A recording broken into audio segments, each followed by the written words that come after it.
So as day hiking season is upon us, I've been asking myself the hard question, how can I lighten and slim down my day hiking pack and kit loadout? Well, welcome back to another video, folks, here at Gideonstactical. I'm Aaron. Thanks for joining me today. That's right. Who doesn't love hitting the trail and enjoying the outdoors? Now, last year I gave you my ultimate loadout video for a day hike, and it is an ultimate loadout. It has so many different capabilities. You could really probably survive for several nights with all the equipment there. But as the time has gone on, all of last year and into this year, some of my life has changed because now my children are starting to be able to hit the trail, and so we're able to go hiking more frequently as a family, and I'm not going so deep and into areas that I've never been before. I'm traversing more close to home trails in the Front Range and things like that, or I'm trying to do trails and hikes that are very long distance, and the goal is not so much to stop and test out gear and camp and do bushcraft tasks. The goal is really to accomplish either hitting a mountain peak, going to a mountain lake, or like we did last year, traversing over 17 miles over the Continental Divide in one day and doing, I believe it was over 3,000 feet of elevation gain and then drop, all in that one trek. And I wanted to streamline and lighten and slim down my loadout as much as possible during these trips, and sometimes it's just not needed. I mean, I don't need a medical kit with 3 tourniquets and 5 ways to stop bleeding. I don't need an SE Hungalis and, you know, a full tanged Ichiban saw, you know, that doesn't collapse. You know, I mean, there are aspects that I don't need if it's just to go hiking with the family for the day, or to go dozens of miles oftentimes, or at least a dozen miles in a day, and that's the goal, not so much to stop somewhere and do a bunch of testing or work on the bushcraft tasks. So today I'm just going to break down with you guys several gear items that I've found that have helped me to really lighten the load and streamline the system, including a compact medical kit, cutting in half the weight of my survival kit, falling in love with a new blade, a more expensive but more versatile water purifier, and a more compact day pack. So this doesn't nullify last year's ultimate day hiking loadout, but this is better suited for those situations where the environment is more well-known or more high trafficked, and you're not as concerned with getting lost because you're familiar with the trail, and you're not as concerned with being isolated because you know you're gonna probably bump into some people on the trail because of the location maybe that you're going, or again, of the high speed nature of the trek that you're doing, and you've got to get miles and miles behind you as fast as possible. And so you're trying to balance not only capability, but also slim and lightweight capability. So as we jump into this equipment, guys, we'll have links for you guys below over to Amazon, Blade HQ, GP Knives, Smoky Mountain Knife Works, Backcountry. We got 511. We got all those different websites and more for you guys. So we appreciate it. If there's something that connects with you, I don't care if you buy any of the equipment I'm about to point out, but if something in particular you're like, ooh, I'm interested in that, or that would help slim down my system too, there are those links for you below, and we appreciate it when you purchase through all the hyperlinks that we offer to you, and I'll have a bunch of those lists available for you. So with that, guys, let's jump to it, see what's inside. All right, guys, let's go ahead and jump into it real quick. Hit this first one here with you. Having a good solid pocket knife, you know, it's important, and a slim down but will still stay in your pocket with a lot of reach. That's important to me as well, and I just don't like carrying my pocket knives on a pouch, so that's why I have my fixed blade. So this 110 Slim, and I actually have not had a 110 Slim before. I've had the 112, and it's a great compact EDC, but this is awesome for the outdoors because of the huge handle for real estate, but also the real estate on that blade. 420 high carbon, it's gonna hold a decent edge, very sharp, very precise, great for woodscraft, great as well for food prep and other things that I might need to do. And I pull this out more than I do my fixed blade when I'm sitting down after having hiked to a location, you know, and I'm opening packaging, maybe I'm gonna whittle a little bit, do whatever it is, and we're not really gonna be doing any like actual woods crafting, you know, bush crafting stuff. This tends to be used almost more so, and so it just really works well. Again, that big, just, man, really works well, and it's that lightweight capability, which is the whole point of this video, but also, you know, it's like 25 to 30 bucks. So if I lose it on the trail, I didn't just drop, you know, $100 Benchmade or Spyderco or something like that, and I'm going to be crying for a month. It's not a big deal. I can go out and pick up another one if by chance it does fall out, but the goofy kind of big pocket clip actually works to its advantage and can hang on to a lot of pockets really well and doesn't want to come out. So onto the pack, again, wanting to cut down on weight, but also sometimes it's not so much about the weight, but how it's riding capacity. And so I have begun to transition with my day hiking if I'm not going to be doing a lot of filming and I want to get to a location and it's about the location, not about the environment as much. Meaning like for testing, and you know, we're going to be reviewing 5 different blades and we're taking up a hatchet, and you know, and I got to have a big heavy pack and all kinds of gear, and it's more about, hey, we're going to go, you know, 10 miles 15 miles today, we want to get up to this peak or up to this waterfall, you know, whatever it is. Just because the weight isn't necessarily cut, if it has a better layout, it might actually be of better benefit. So this Mystery Ranch Coulee 25 has basically replaced my Scree 32 for my lightweight day hiking.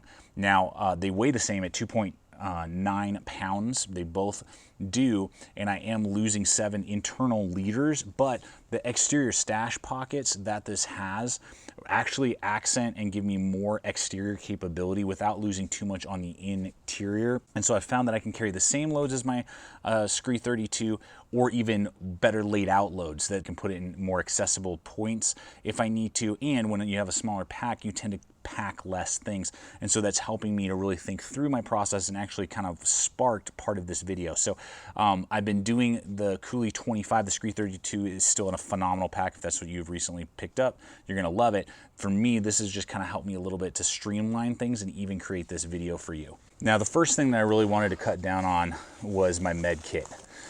So that's exactly what I've done. All right, so what I've done with this med kit is gone with Maxpedition's smallest micro EDC organizer that they make. I don't even know if they actually make this anymore. It's really compact. I'm annotating in all the details, and again, you can check links and see what's available. It doesn't even have PALS webbing on the back. It just has like a pull loop, 1 zipper, YKK though, well-built Maxpedition stuff, has a little pouch on the front. And I've decided to go with this because in the past I've had very large, well equipped med kits, and there's nothing wrong with that. And anytime I'm going, either when we're going to be doing gear testing, you know, we're going to be working with a lot of tools, and there's a possibility for, you know, injury or, you know, failing of a tool, and that could injure you. You know, if we're using firearms in any way, you know, if we're, you know, like going to the range or going to go hike up somewhere and try and do some, you know, sighting in a certain location or something like that. Or if I'm going into an environment that I know is either very secluded or I've never been before and I know that it's not going to be heavily trafficked, then I will have a larger med kit. This is again designed for just close to home, foothills, or I've been on the trail before, you know, like the trail that you're seeing a lot of the footage in that I'm rolling in.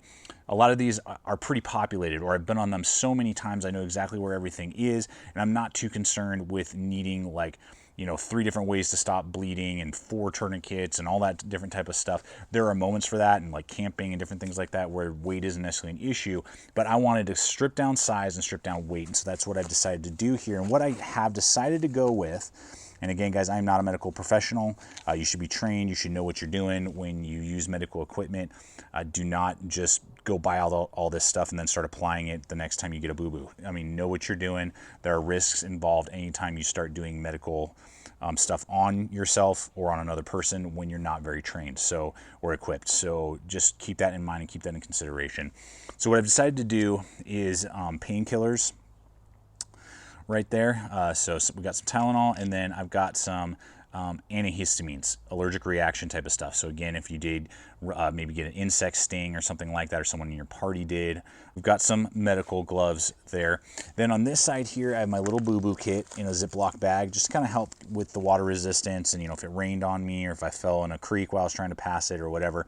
But what I have in here are a couple little pouches of triple antibiotic cream, several different types of Band-Aids, large pad ones, little smaller ones, butterfly bandages, different things like that. Again, just for little nicks, scratches, cuts. You know, my son was running down the trail and falls and scratches his knee. You know, we can just apply this and put that on there, and we're ready to rock and roll. So has about 3 or 4 of each size of Band-Aid in there. So next up is, you know, you got to be able to stop major injuries. And so I still am rocking my Celox Rapid bandage. This is a coagulant that will stop bleeding all the way up to arterial wounds. So if there was an injury because of maybe a tool, maybe there was an animal incident, you know, that occurred. We've had a couple of those mountain lion incidents every year in the Rocky Mountains that were near where I live. People being attacked and, you know, having a like flight for life, stuff like that. Or maybe you're, you know, just walking on a trail and you fall, really injure yourself, maybe get it impaled in some way on a branch or a rock, you know, something like that. Horrible gash, whatever it is.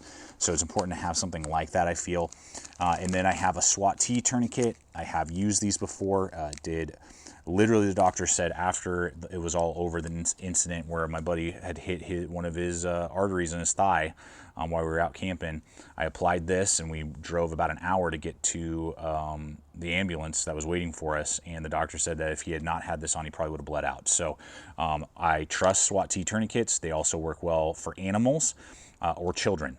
Most cat tourniquets and even rat tourniquets may have difficulty being applied either to your pets, and I have a dog that goes with me hiking often, and he could get injured or, you know, get in a tussle with an animal, you know, whatever it is, and or your children. A lot of those will not go around the appendages of your kids. So because I'm hiking a lot more with my children, I felt that was compact, still giving me a lot of capability, and would help with that. Obviously, all the instructions, know what you're doing, all that type of stuff. And then I do have one large gauze pad here. This is, I believe, a 5x9 that I could, in a pinch, obviously apply to a gash that maybe didn't need tourniquet, but then use the SWAT to put pressure on it. So that's what I have, guys. That's what I'm rocking, but I want to hear from you. Is there other things you think inside this little tiny kit, and that's the goal, is cut down on weight, because this thing weighs in at 9 ounces and total loadout with what you see here, and that has cut about 1 pound 2 ounces off of the med kit that I was carrying with me before, and obviously streamlined the bulk as well. So that's, again, saving weight, saving, you know, just load on my knees, things like that. You know, I'm in my 30s now, mid 30s almost, and I just got to be thinking about, you know, longevity. I want to be hiking when I'm 65 and not be, you know, sitting on the side of the road or on a park bench, because that's the amount of stuff I can do, because I've been hiking 30 to 25 pounds up the trail for really no reason. So guys, I have updated the blade and I have fallen in love. I built this out, paid full price for it. Do not have any hyperlinks, just have a link over to the Knife Connection and their Architect series that they are doing. And this is a knife that was basically designed by one of the people over at the Knife Connection. They got approval from SE to keep SE5, FC6 handles. So these are contoured G10 handle scales, but in the same dimensions of an SE6 or SE5. This model is called the Field Buddy 5.5, made out of 1095 steel. The difference is, compared to a lot of other knives like an SE5 or an SE6 or some of those other blades, is a few things. One, it's made by Tops Knives. Tops is the one producing the 1095 with their differential heat treat. It's got kind of a flat coating on there. It's seeing some good wear, but holding up really well. The other thing that you're going to see is that this is 5/32 of an inch thick, which is phenomenal for hiking, and it has a high saber grind. No finger choil, and with that 5.5, 5.25 inch cutting edge. So basically, it's almost the knife I wish I had designed for like day hiking and day trekking. It weighs 10 ounces plus the sheath. You're looking at about 15 ounces total carry weight. That is the Kydex sheath you build out. This whole package, as you see right now, runs you about $150. You can get some other options and it'll bring it up a little bit. So, you know, you're going to pay for kind of like almost a mid-tech level 1095 blade. I know that they're coming out with a larger 6.5 inch version, and they are looking at doing like Scandi grind versions, and they are looking at doing a CPM 3V steel, I believe, as well as a more premium option. But for me, guys, what sets us apart again with the concept of being get as much as you can and cutting down on weight is that because of the thinner stock, it slices like insanely well, like bonkers well. The handle ergonomics are so full and strong and still full tang. At 10 ounces, you can do some delimbing if you have to. It's not, I would put on the level quite of a survival knife. It's like a heavy duty bush knife or companion blade is what I would put it at. Kydex sheath, obviously. But I'm able to get even more performance out of some other knives I was carrying that are around 9 to 10 ounces, like even the Tops Mohawk Hunter, which is a great knife. But this, because of its thinner stock, but bigger, fuller handle and wider blade and stuff, just really connect with me and have a precision cut that's really hard to find on the market. Most knives in this size range are going to be closer to a pound, and they're going to be 3/16 or even a 1/4 inch. So for day hiking, I'm getting a versatility of almost a full-size like survival knife, but some of the lightweight capability of a more light-duty companion blade. So this is what gets me so pumped with this pouch over the old one. And again, I still have that larger loadout, but that larger loadout that you've seen in previous videos and previous years, that thing came in at 3 pounds 4 ounces. This thing comes in at 1 pound about 10 ounces. So I'm cutting significant amount of weight, but I feel like I haven't really sacrificed too much, particularly in areas, again, in concept. I'm pretty familiar with the environment. There's going to probably be several people on the trail that I might run into, and it's something that is pretty accessible. It's not something that, you know, is in the backcountry. No one knows where I am for days, and no one ever, you know, traverses the trail, and I've never been on it before, so I don't know what scenarios may occur. I don't know if I'm going to get lost or not. You know, it allows for a lot of versatility without cutting down too much on the side on the capability, but you're cutting significantly down on the weight, which is phenomenal. So this is one of the Husky, I believe the 2.0 versions, and I'll take that in from VanQuest. Really well laid out, heavy durability. You could, you know, MOLLE attach it to different things like that. I do have a stuff pocket right here that has several different wipes in there. I don't know if you can see that in there. I have 2 butt wipes in case you did have to do your business out in the woods. I'm with my family, my boys. You know, they sometimes don't sense their bodily functions until it's too late and we're on the trail. You know, I'm doing more stuff as the family with the wife, you know, Mrs. GT, you know, whatever it may be. I have a couple mosquito wipes in there as well to help just in case we got somewhere and wanted to hang out for a little bit and there were mosquitoes or they're on the trail. So with that, this is fully stuffed out. We're gonna open this bad boy. The only thing that I don't have a place for really is the hand sanitizer, but I can fit it right there. So I have a little Puricell hand sanitizer in a coronavirus world, holy Lord. Okay, so what we have here going across, I've updated a lot of stuff, changed some things, made compromises, but again, making compromises for size and weight. So what I've done here, and this is actually my EDC pouch, and really the only thing that I do different is that I will remove 1 or 2 of the items that you see in here when I go like to the office, and I will add a pair of pliers and a box cutter. That is really the only difference in this, so that's really nice too. So it's a versatile pack that I can kind of cross carry. So what we have across the front here is I got the smaller Anchor chargers. This will be able to charge my iPhone 8 Plus about to 70%, so I could definitely get a couple calls out if I had to, you know, if the battery died and I had to climb up to a mountain or something like that, or, you know, use GPS to try and find my way out if I did somehow get lost or someone did get injured on the trail, whatever it would be with what we're dealing with. So ability to charge 2 different types of cables, not only micro USB to charge my headlamp, but also my iPhone, and again, that could possibly handle some different phones, you know, that if someone else had a particular type of phone. I do not have a lightning cable. I should probably get a lightning cable in there. Since I talked about it, I do have here the Phoenix LD15R. So this is running off of a rechargeable CR123 battery. It has several different options to choose from. Oh yeah, it's smart to cinch down so you don't drain batteries. So anyway, it's got several different lumen capabilities. It has a clip that you could throw on your pack. I also have the Night Eyes headband, so I could use it as a headlamp. So I have multiple options with this. I can swap it over to red, so if I had to do it at night, and that would be able to survive battery for days and days. I have 2 extra CR123s down here in case this one ran out for whatever reason. And it will do signaling. It does all kinds of stuff. So it's not 100% waterproof, but it is water resistant. It does have that charger right there. So I could charge the current battery in there with the Anchor if I needed to, and I had run out of my CR123s. That is a crossover capability. So that's why I decided to do that. Instead of going with a dedicated headlamp or doing like a handheld and a headlamp, I decided to go with this. They can kind of do both and has multiple fueling and recharging options and works well as a dedicated either headlamp or multiple hands-free attachments. I got about 25 feet of 550 paracord in there. And then as we kind of bounce back across here, got a Bic lighter, got to do that, simple mini Bic lighter. I got a Swiss Army Tinker, and that's what I've decided to go with just for, again, sizing, but capability. You can do just so much with these tools. It doesn't have a saw. I might upgrade to one with a saw this year, like maybe a Farmer or something like that, but the size and weight is really what I was looking for. Then what I decided to go with for this guy, every once in a while you'll find a Bear Grylls Gerber model that will actually be well designed, and their fire steels seem to be that way. So this is their micro fire steel. It's about, I think, like 15, 16 bucks. Really small, compact, as you can see there. Has a really aggressive scraper on this point right here. You twist, you pop out. I've used it quite a bit, and so that's why I feel confident with it. But I mean, that thing will, like, look at that. I mean, that will light up the night, man. I mean, that can really get some sparks going, and that's why I decided to go with it. I was like, this thing is so slim. I have nothing flopping around. I love light my fire steels, but they are kind of loosey-goosey, flop all over the place. They don't seat very well in these type of pouches.